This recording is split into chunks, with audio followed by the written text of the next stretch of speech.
안녕하세요. 전 무인점포 DP의 발표를 맡은 정상현이라고 합니다. 우선은 이 토요일, 금쪽 같은 토요일 좀 더 주무셔야 되는데 오신 거, 그리고 이렇게 추운데도 멀리까지 오신 선배님들께 정말 감사드립니다. 저희는 통합일기 3명으로 구성된 팀이고 금년 9월 4일께 시작을 해서 이제 막 3개월 정도의 구력을 갖고 있는 팀입니다. 이 3개월 동안 정말 최선을 다해서 우리 회사에게 이게 왜 필요할지, 그리고 또 이게 우리 임직원에게 어떤 도움이 될지 고민을 진지하게 많이 해봤습니다. 그리고 또 이해가 쉽게 되실 수 있도록 사례를 최대한 많이 가져왔어요. 한번 보시면서 이해를 해보시고 궁금하신 건 질의를 부탁드립니다. 감사합니다. 세계에서 제일 잘 나가는 IT 기업이 있습니다. 이 IT 기업은 5년 동안 주가가 459%가 올랐어요. 그리고 이 기업을 거래하는 모든 손님은 모바일과 PC를 통해 거래를 합니다. 우리 표현으로 빌리자면 모든 고객이 비대면 거래를 하는 거예요. 4차 산업혁명, 디지털 혁명 이러는데 이 기업은 그런 관점에서 볼 때 미 대륙을 개척한 파이오니어, 선구자와 같은 기업입니다. 모두들 아시죠? 아마존의 이야기입니다. 그런데 이 아마존이 영업점을 냅니다. 점포를 내요. 그것도 무지막지하게 많이 냅니다. 금년에 지금 10개 갖고 있고요. 내년에 50개를 추가한다고 합니다. 2021년에는 3,000개까지 늘리겠다고 합니다. 왜일까요? 이 아마존은 이미 온라인 세상에서 아마존 프라임이라는 제도를 통해 온라인 점유율 43.5%를 가져왔습니다. 온라인을 석권한 기업이에요. 근데 이 기업이 오프라인 점포를 계속해서 늘립니다.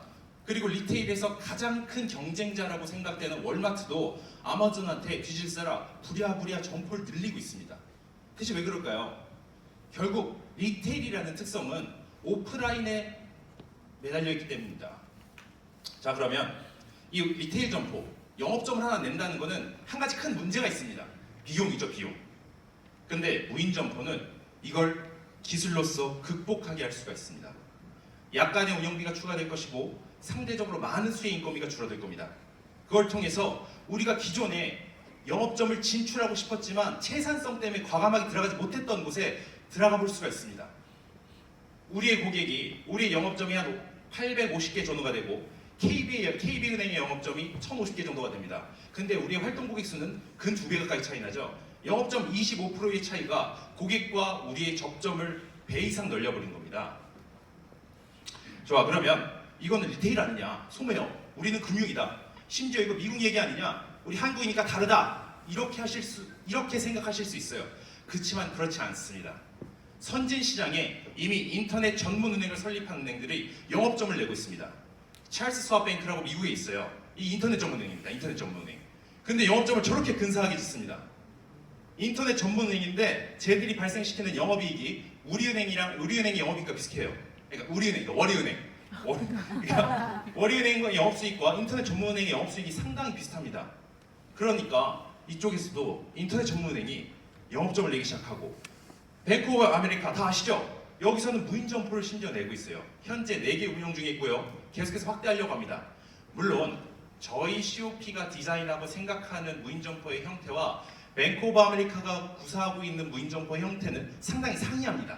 이거에 대한 건 뒤에 설명드리도록 하고요. 또 하나 더, 우리나라에 작년에 인터넷 전문 은행이 생겼습니다. K뱅크가 나오고 카카오뱅크가 나왔죠. 처음에는 무서웠어요. 근데 자산 증가 속도가 그렇게 매력적이진 않습니다. K뱅크는 주주가 너무 쪼개져 있기도 하고 그래서 속도가 좀 더 느리다고 할 수 있지만 카카오뱅크는 카카오라는 플랫폼을 등에 얻어서 빠른 속도로 성장했지만 아직 이렇다 할 영업이익이나 연체율이나 이런 점에서 우월한 점을 찾기가 어렵습니다. 물론 이 부분은 금년도 회기년도가 지나고 난 후에나 분석할 수 있지만 현재 저희는 그렇게 추정하고 있습니다. 자, 그러면 무인점포 대체 그래 왜 해야 되는데 딱 하나입니다. 돈이 되니까. 우리 주식회사가 돈을 벌어야 되니까. 이 사업은 돈이 될 수 있으니까 해야 합니다. 볼까요?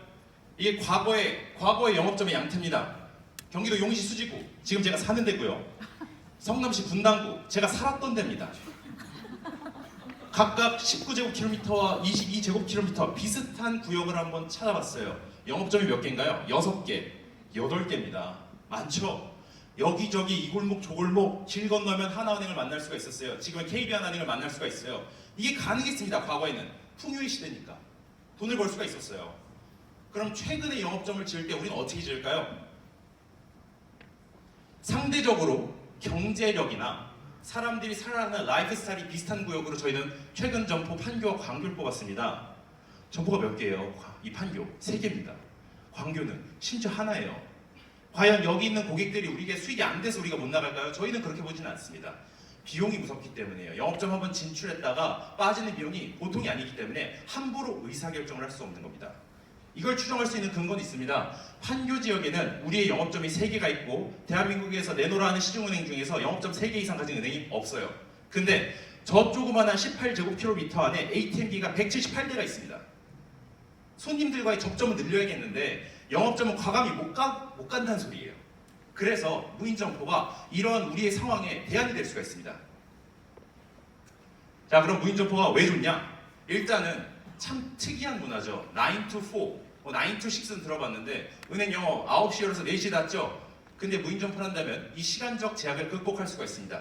현재 저희는 카카오뱅크가 6시부터 밤 11시까지 운영을 하기 때문에 우리가 무인점포를 한다면 6시에서 12시까지는 해줘야 된다고 생각을 합니다. 뭐 이건 좀 더 나중에 디벨롭 할 거고요. 공간적인 제약을 극복할 수 있습니다. 아까 판교점을 제가 판교에 있는 지도를 갖고 왔었는데 현재 지금 점포가 3개 있는데 운중동이나 IT밸리, 판교동 이 근처에 무인점포를 들어갈 수가 있어요. 상주 인구가 상당하거든요. 젊은 분들이 많기 때문에 퇴근하면서 은행 업무를 보고 싶을 수가 있습니다. 그분들에게 우리가 고객 접점을 제한할 수가 있어요. 자, 그러면 오케이, 제가 무인점포 해야 한다 계속해서 좋은 얘기만 했습니다. 그럼 우리 뭘 경계해야 되냐? 기술의 성급한 도입에 대해선 늘 경계해야 합니다. 제가 생각하는 지구에 살아있는 가장 큰 천재는 앨런 머스크입니다. 근데 그 앨런 머스크가 갖고 있는 3가지 큰 기업 중에 하나가 테슬라예요. 테슬라 많이 들어보셨죠? 차 이쁘잖아요. 비싸고. 근데 제조업이라는 거는 단순하게 비싼 제왕 팔아서 먹고 살 수가 없어요. 볼륨 산업이기 때문에 제조 단가를 낮춰서 많은 사람들에게 가격 경쟁력을 갖고 팔아서 마켓 쉐어를 가져가야 합니다. 그 모델이 바로 모델 3였어요. 상대적으로 저렴한 가격에 많은 고객들에게 팔아서 볼륨을 확대하고 만성 적자 기업인 테슬라가 수익을 올릴 수 있는 대안이었습니다. 근데 앨런 머스크가 워낙 똑똑한 사람이라 그런지 극한의 자동화를 시도합니다. 모델 3를 자동화해서 빨리 찍어내서 싸게 찍어내서 수익을 높이자. 그랬다가 생산 수율과 불량률 때문에 실패해서 주가가 어마어마하게 폭락했고 도산 위기까지 갔었어요. 이게 먼 이야기가 아닙니다. 올해 5월의 이야기예요. 그래서 우리는 무인점포를 할 때는 무인점포의 영역, 기술이 커버가 가능한 영역, 이거에 대한 고민을 끊임없이 해야 합니다. 자, 그럼 성공적인 협업 사례를 한번 얘기해 볼게요. 여러분, 차 하면 뭐예요? 벤츠죠. 벤츠예요. 누가 뭐라고 해도 벤츠는 고급차의 대명사입니다. 이 벤츠가 누구나 다 사고 싶어하는 성공한 사람의 상징과 같은 차인데 못한 게 하나가 있습니다. 바로 스포츠카예요. 스포츠카. 이 고급 세단은 스포츠카에 상대적으로 약했습니다. 그래서 거기에 갈증났던 벤츠의 엔진을 개발하는 디자인 엔지니어들이 나와서 차린 회사가 AMG라는 회사입니다. 1967년에 이 엔지니어들이 나와서 새 회사를 설립했어요. 그러면 벤츠는 어떻게 했냐? 빨리빨리 우리도 개발하자라는 관점보다는 AMG와의 협업을 선택했습니다. 1980년부터 AMG에게 지분 투자를 해서 야금야금 하면서 기술을 얻어왔고요. 2017년에 지분을 전체 다 가져오면서 자회사로 만듭니다. 그리고 지금은 상당히 스포츠카도 잘 만들어요. 뭐 호불호가 있다 하지만 정말 잘 만들어요. 물론 여기에는 여러 가지 스토리가 있습니다. 뭐 1980, 90년대 벤츠 F1 투자하지 않았냐? 맞죠? 근데 사람의 관심이 하나로 쏠리면 다각점을 하게 됩니다. 그런 관점에서 AMG와의 협력은 상당히 우수한 협력 사례라고 저희는 생각합니다. 자, 그러면 우리도 아직 무인점포 노하우가 없는데 대체 어떤 기업이랑 어떻게 협력할래? 이게 포인트죠? 무인점포 하면 뭐 떠오르십니까? 아마존, 네이버, SKT. 너무 식상하지 않습니까? 우리가 생각한다면 남들도 생각합니다. 우리가 교섭하려고 할 때 다른 사람도 교섭을 요청할 수가 있어요. 그러면 우리의 교섭지위가 상대적으로 낮아지고 무인점포란 우리를 위해서 시작하는 사업인데 상대방에게 끌려갈 수가 있습니다. 아마존은 이미 현대백화점 여의도시점 만드는데 같이 코업을 하고 있고 네이버는 신한이랑 너무 친해요. SKT는 지금 핑크 하나로 정신없어요. 우리는 새로운 타겟을 찾아야 돼요. 저희는 스타벅스를 골랐습니다. 여러분, 스타벅스가 뭐 하는 기업이에요? 커피. 맞아요. 커피 팔죠. 저희는 커피 맛 IT 기업이라고 봐요. 이 스타벅스는 대표적인 IT 시스템이 있습니다. 하나는 드라이브 스루, 하나는 사이렌 오더예요. 여기 계신 분들 사이렌 오더 안 써보신 분 거의 안 계시죠? 저는 처음에 사이렌 오더 쓰기가 싫었어요. 왠지 모르겠는데 기술에 대한 어떤 저항감이 있었습니다. 근데 지금은 이게 저를 너무 편하게 해줍니다. 여러분 드라이브 스루는 쓰시나요? 전 처음에도 드라이브 스루는 안 쓰려고 했는데 결국엔 지금 너무나 잘 쓰고 있습니다. 이 이유는 기술이 편하기도 하지만 편리하게 구사한 기술을 고객들이 쓸 수 있게끔 인센티브를 정말 잘 제공합니다. 적은 비용으로 고객이 자신들이 구사한 기술을 느끼고 체험하고 브랜딩할 수 있게끔 만드는 회사예요. 대단히 스마트한 회사입니다. 그래서 비대면을 강화하고 대면의 효율을 극대화한 이 기업과 우리가 코업을 한다면 얻을 수 있는 게 꽤 많을 수 있습니다. 볼까요? 스타벅스 사이렌 오더 누적 주문이 5천만 건이 넘었대요. 이게 7월 때니까 지금은 더 늘었을 거예요. 하루에 평균 7만 5천 건 정도의 주문이 들어온대요. 커피를 파는데 4, 5천짜리 커피를 파는데 연매출 1조랍니다. 고객과의 인터랙션이 대단히 잦은 회사고 이 말은 곧 이 회사가 어떤 연령대의 고객이 어디에서 어느 시간대에 돈을 지출하는지에 대한 방대한 데이터를 갖고 있다는 겁니다. 우리가 돈을 벌려고 하는 타깃들에게 어디에서 갔을 때 장사를 잘할 수 있는지 얘들의 데이터를 본다면 우리가 알 수가 있어요. 유추할 수가 있어요. 이건 대단한 겁니다. 자, 그리고 저희는 이 스타벅스의 매장의 입점과 KB 하나은행 영업점의 입점에 대한 매핑을 해봤습니다. 보이시나요? 이건 송파구예요. 송파구. 잘 안 보이시죠? 여기 강남구입니다. 서초방배 강남이 여기 퉁쳐서 다 크게 봤어요. 그랬더니 영업점 위치가 교묘하게 일치합니다. 좀 더 확대해 볼까요? 우리의 영업점 위치와 입점 위치와 스타벅스의 영업점 입점 위치는 상당 부분 피트합니다. 그 얘기는 곧 얘들이 갖고 있는 데이터가 우리에게 유효성 있을 확률이 대단히 높다는 이야기입니다. 자, 그래. 좋아. 그러면 무임점 해볼게. 그럼 어디서 해야 되는데? 저희는 판교에서 해야 된다고 봅니다. 이 판교는 무인점포, 기술 이런 거에 대한 저항감이 제일 낮기 때문에 손님들이 가장 많이 트라이 해볼 수 있는 지역이에요.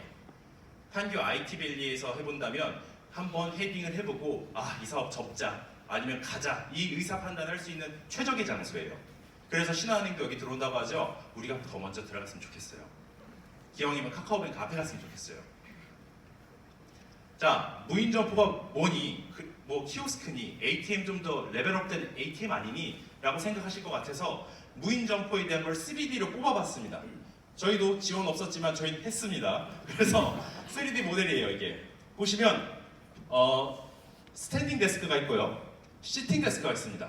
손님들이 앉아서 단순 업무를 보시는 분은 서서 업무를 보실 거고 복잡한 업무를 보시는 분들은 앉아서 보셔야겠죠.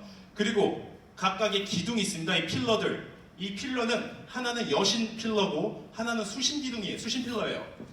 여러분 혹시 좀 어렵게 들을 수 있는데 RFID라고 들어보셨어요? 요새 롯데슈퍼 같은 데 가면 물을 이렇게 팝니다. 기가 막히지 않아요? 내가 사고 싶은 물에 대한 걸 이렇게 들고 가서 계산하면 실물을 줘요. 무겁게 물을 들고 다닐 필요가 없잖아요. 똑같은 관점입니다. 똑같은 관점. 우리가 판매하는 영업점에서 우리가 판매하는 재화의 여신 상품과 수신 상품을 RFID 카드 형태로 비치를 해두고 리플렛을 손님이 보시고 고민하시다가 인터넷으로 검색해 보시고 오케이 이건 난 사야겠다라고 생각이 드는 순간 그걸 집어와서 우리가 개발한 상용화된 기계에 투입하고 거래를 하기 시작할 겁니다. 저희가 생각하는 무인점포의 컨셉은 이렇습니다. 그냥 단순하게 키오스크가 아니에요. 이건 복합 문화 공간입니다. 금융상품을 판매하는 금융 쇼핑몰이 되는 거예요. 얼추 이해가 좀 가시나요? 네, 저희가 구력이 2달밖에 안 돼서 이 정도 준비했는데 저희 팀 3명 중에 1명이 건축학과 기사입니다. 기사님이에요. 그래서 내년도에는 26대1 비율 실물 모형도 만들 겁니다. 계속해서 레벨업하고 구체화시킬 거예요. 감사합니다. 자, 그러면 이 개발 스테이지에서 어떻게 해야 되냐? 제조업처럼 생각해야 되는 제조업. 저는 첫 직장이 인턴십부터 시작해서 포스코에 있었는데 이 제조업에 일하는 분들과 금융업에 종사하시는 분들은 사유의 방식이 달라요. 금융인들 잘하는 게 뭘까요? 손절이라는 관점을 갖고 있습니다. 손절. 근데 제조업은 그렇지가 않아요. 제조업은 아날로그 기술이기 때문에 디지털과 달리 복제가 어렵습니다. 깎고 쪼이고 매무새 다듬고 이건 아날로그 기술이에요. 함부로 베낄 수가 없어요. 제조업은 묵묵히 일을 합니다. 우리가 뭐 그랜저 신차 개발을 했다 했을 때 연구비 7년간 뭐 4천억을 들여 이렇게 나오죠. 실제로 4천억을 넣은 건 아니죠. 기회비용을 두고 7년 동안 제품을 개량하기 위해서 끊임없이 투자한 거예요. 그걸 그들은 4천억을 추산을 한 거예요. 우리도 이 관점을 가지고 무인점포를 개발해야 합니다. 2, 3년 동안 판교에 만든 무인점포에서 고객들이 우리와 어떤 거래를 하는지를 보고 어떤 업무는 무인점포에서 수용이 가능하며 어떤 업무는 어렵겠구나, 어떤 연령대의 고객들은 이런 업무를 무인점포에서 하고 싶어 하는구나 라는 데이터를 마이닝을 해야 됩니다. 그러면서 소프트웨어 개선을 해야죠. UI와 유저 익스피리언스, UX를 계속 올려야죠. 누구랑 함께? 스타벅스와 함께. 거기가 잘하니까. 그러면 이 데이터 값이 맞냐 아니냐 알아볼 수 있는 방법이 있어요. 판교에서 얻은 데이터 값으로 보니까 우리는 이런 레벨의 고객에게 이런 타입의 무인점포를 진출하면 돼 라는 결과값의 디폴트냐 아니면 패스냐 알 수 있는 거는 송파와 잠실동에 한번 내면 돼요. 비슷한 수준의, 비슷한 연령의, 비슷한 인구 밀도의 고객들이 사는 데니까. 그래서 판교 무인점포와 잠실 무인점포의 데이터 값이 상당 부분 일치했다면 우리는 이런 지역에 이런 무인점포로 승부를 볼 수 있다라는 결과값을 갖게 되는 겁니다. 이런 형태로 끊임없이 장인 정신을 가지고 제조업처럼 개발을 해야 돼요. 그렇게 하면 결국에는 뭐 광화문, 을지로와 같은 오피스 타입도 만들 수 있을 테고, 종로, 평창동 이런 데처럼 시니어 레벨도 만들 수 있을 테고, 제가 사는 수지나 뭐 동탄 같은 이제 뭐 다운타운 주거 지역 타입도 만들 수 있겠죠. 그래서 우리가 갖고 있는 유인 점포는 최대한 활용을 하되 무인 점포를 통해서 고객과의 접점을 늘려갈 수 있는 겁니다. 그리고 각 점포 타입마다 노인분들 계신 데는 당연히 UI가 커야겠죠. 커야지 되겠죠. 업무도 단순하겠죠. 이런 형태로 우리만의 노하우를 가져갈 수 있는 겁니다. 자, 그러면 거의 끝이 다 왔는데요. 이거 왜 해야 되냐? 다시 한번 말씀드리지만 돈이 되기 때문에 합니다. 돈을 벌어야죠. 돈을 많이 벌어야지 저나 우리 선배님들 보너스 많이 나오지 않겠습니까?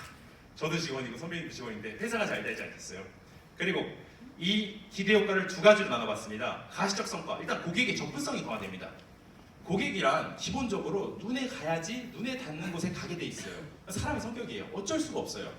내가 퇴근하고 왔다 갔다, 내가 출근하고 왔다 갔다 하는데 무인점포가 많이 들어온다? 한 번쯤은 경험하게 될 거고, 거기서 만족스러운 유저 익스피리언스가 나왔다면 우리의 주거래 고객이 될 가능성이 대단히 높습니다. 퇴근하고 여신 시청할 수 있잖아요. 점포 와서 스캔으로 밀어넣을 수 있잖아요. 그럼 이제 다른 점포에서 우리 직원들이 업무를 보면서 고객과 인터랙션을 가질 수가 있겠죠. 그래서 수익이 증대되고 돈이 됩니다. 그래서 저는 조금 더 하나, 이 비가시적 성과에 대해서 주목하고 있는데, 일단 우리가 해보지 않는 디지털 노하우를 키울 수가 있습니다. 이거 대단히 큰 거예요. 금융인들이 디지털 노하우를 갖는다는 건 어마어마한 어나더 레벨이 되는 겁니다. 새로운 경쟁력을 갖는 거예요. 그리고 우리만의 브랜딩을 구축할 수가 있고, 나아가 궁극적으로는 고객과의 접점의 시간을 줄이기 때문에 직원들이 좀 더 고부가 가치 있는 업무를 할 수가 있어요. 직원들의 개량과 개발과 레벨링이 됩니다. 우리 임직원들의 수준을 한 번 더 올릴 수가 있어요.